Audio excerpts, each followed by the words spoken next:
మీ అందరికీ వందనములు. మీ అందరూ బాగున్నారా? ఈరోజు దేవుని వాక్యము మత్తయి సువార్త 10వ అధ్యాయం 31వ వచనం. మీరు భయపడకుడి, మీరు అనేకమైన పిచ్చుకల కంటే శ్రేష్ఠులు. ఈ మాట ఎవరితో చెప్తున్నారు? ప్రభువైన యేసుక్రీస్తు తన శిష్యులతో చెప్తున్నటువంటి మాట. ఎందుకు చెప్పాల్సి వచ్చింది? మేము ఈ లోకంలో అన్నీ విడిచి మిమ్మల్ని వెంబడిస్తున్నాము. అయితే ఈ లోకంలో మాకు ఏమి ప్రయోజనము? మేము ఎలా పోషింపబడేది? మేము ఎలా ఈ లోకములో మా జీవితాన్ని కొనసాగించేది అని వారు యేసుక్రీస్తు ప్రభుని అడిగినప్పుడు యేసుక్రీస్తు ప్రభులు వారికి ఇస్తున్నటువంటి జవాబు ఇది. ఈరోజు దేవుడు నీతో కూడా ఇదే మాట్లాడుతున్నాడు. మీరు అనేకమైన పిచ్చుకల కంటే శ్రేష్ఠులు అని. అదే సమయమందు మీరు భయపడవద్దు.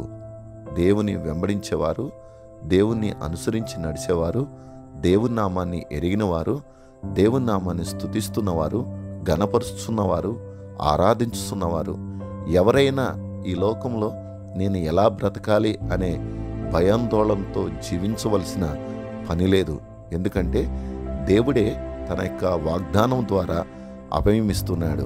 మీరు భయపడవద్దు, అనేక పిచ్చుకల కంటే శ్రేష్ఠులు.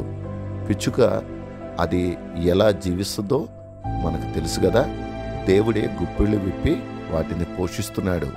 అలాంటి చిన్న చిన్న పిచ్చుకలనే దేవుడు పోషిస్తున్నప్పుడు తన స్వహస్తాలతో నిర్మించుకున్న మనలను ఆయన పోషించడా, కాపాడడా, భద్రపరచడా, క్షేమాన్నివ్వడా, నెమ్మదినివ్వడా అంటే ఖచ్చితంగా ఆయన మన మీద సంపూర్ణమైన దృష్టిని పెట్టి తన నామాన్ని మహిమపరచున్నట్లుగా ఈ లోకంలో నిలబెట్టుకోవడానికి ఆయన సిద్ధంగా ఉన్నాడు.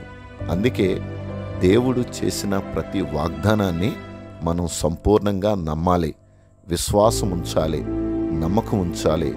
ఆయన మీద ఆధారపడి ముందుకు సాగిపోవాలి. ఆయన మన అవసరతలు తీర్చటమే కాదు, మన అక్కర్లు తీర్చటమే కాదు, ఈ లోకంలో తనకు రావలసిన ప్రతి ఘనతను, మహిమను మన ద్వారా పొందుకుని అనేకులకు దీవెనకరంగా ఆయన నిలబెట్టుకున్నటకు సిద్ధంగా ఉన్నాడు. అటువంటి దేవుని కృపలో మనం జీవించాలని దేవుని సేవకుడిగా ఆశిస్తూ దేవుడు మిమ్మలను దీవించునుగాక. ఆమెన్.